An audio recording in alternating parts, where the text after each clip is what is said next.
One is, when you brought up the RPG, I remember back in the day, uh, I would dabble a little bit in the old Grand Theft Auto San Andreas, any of Mhm. those games.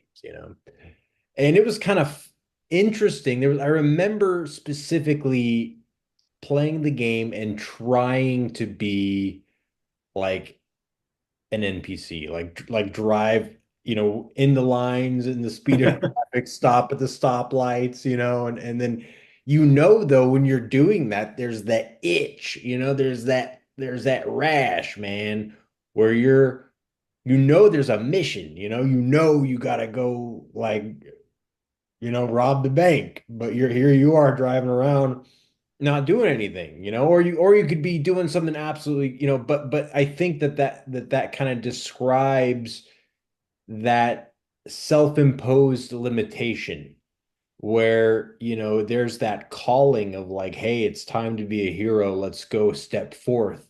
And it's like, well, I don't want to, I'll stay on the couch and eat potato chips, and maybe, why don't you come sit on the couch with me and we'll eat potato chips together.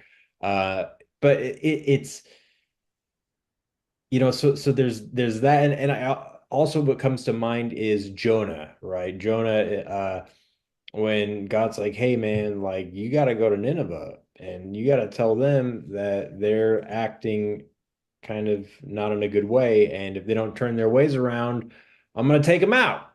And Jonah's like, man, I don't want to do that. I'm not gonna do that. And he's like, and God said, fine, because you're not doing that, you're going in a whale, okay, for a few days until you finally do it. And so, like you said, it follows us around like that, like if we're not on the path. I don't know if you've ever seen a Game of Thrones, but when Cersei Lannister was walking down the through King's Landing, there was a woman behind her with a bell yelling, shame, shame. And it's like, if you're not on your path, if you're on the couch eating potato chips, you know, God's there. Shame, shame, what are you doing? Why aren't you getting up?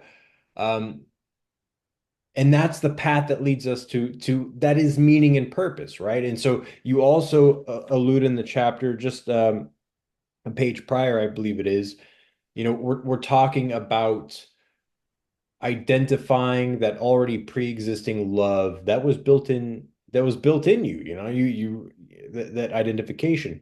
Okay, well, how do you do that if we're talking about an absolutely distracted world or environments just, drawing our attention in?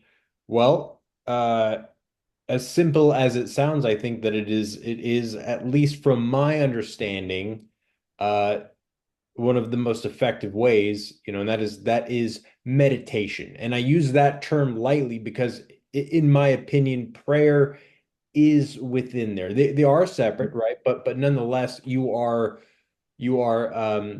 being still and knowing that I am God, right? There's that act of stillness, of quiet, so that the Lord can speak through to you. And then from that, then you get your mission, then you get your statement, it's like, hey, time to stop driving the speed traffic and stopping at the red lights, and it's time to go, hopefully not rob a bank. I don't think God's going to tell you to rob a bank, but that was an example.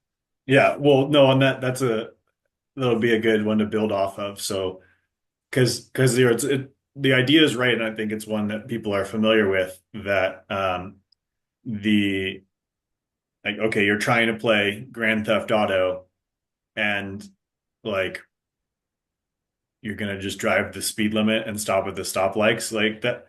Then you're bored, and it's like, okay, well, I know there's something more. Okay, well, that game is not set up for there to be something more on the good side, right? There's not like, oh, I pull over and help the old lady across the street. It's like I pull over and I smash the old lady with a bat, like because why not?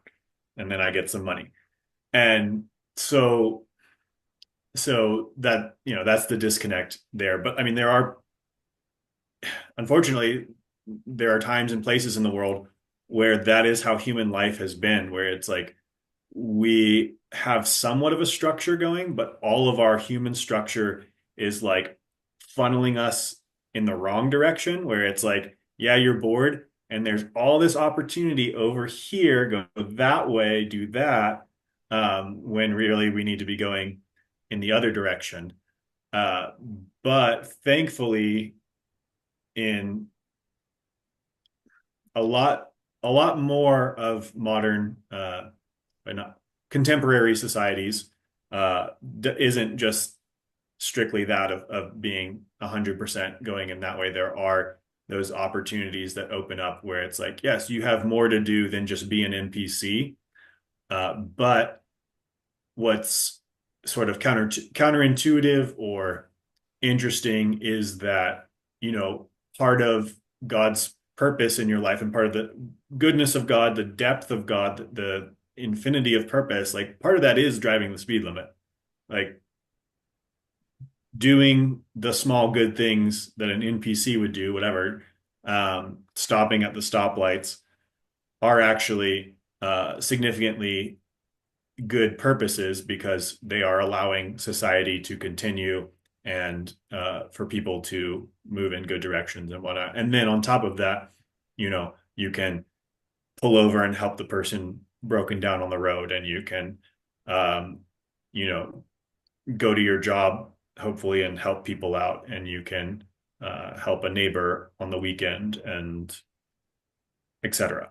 And so those sound like simple, boring things. And when you think of them in the nature of a video game, like why am I sitting down in my spare time to do these weird little small, like you wouldn't do it in a video game because the point of the video game is to get an intense dopamine kick.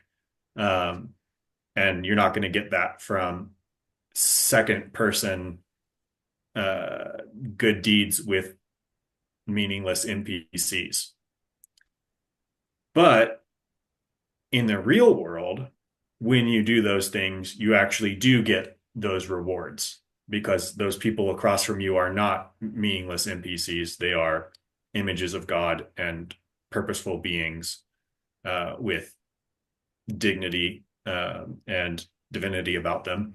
So as you go around and do the boring things, that actually is a rewarding quest line, even if it um, doesn't involve anything beyond that. So just a little bit of just a difference in the frame shift and that the video games that we play, especially ones like that, it's like you are shuttled into the direction of chaos and evil because that's why people play those games is they want to have that sort of exciting side of the experience.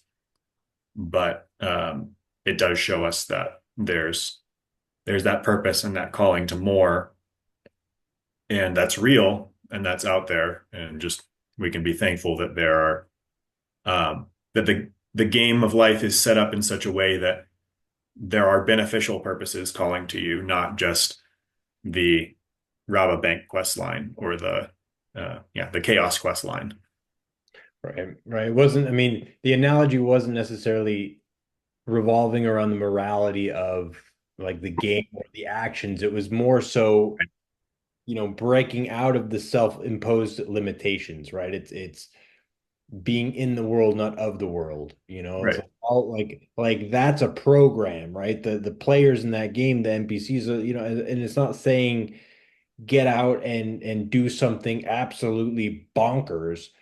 And like you're saying, it's you do have to do a lot of the mundane things. That's an aspect of being human, of being within this construct. Is this limited construct is sometimes you have to do those types of, most of the time you have to do those things, I mean, most of the time.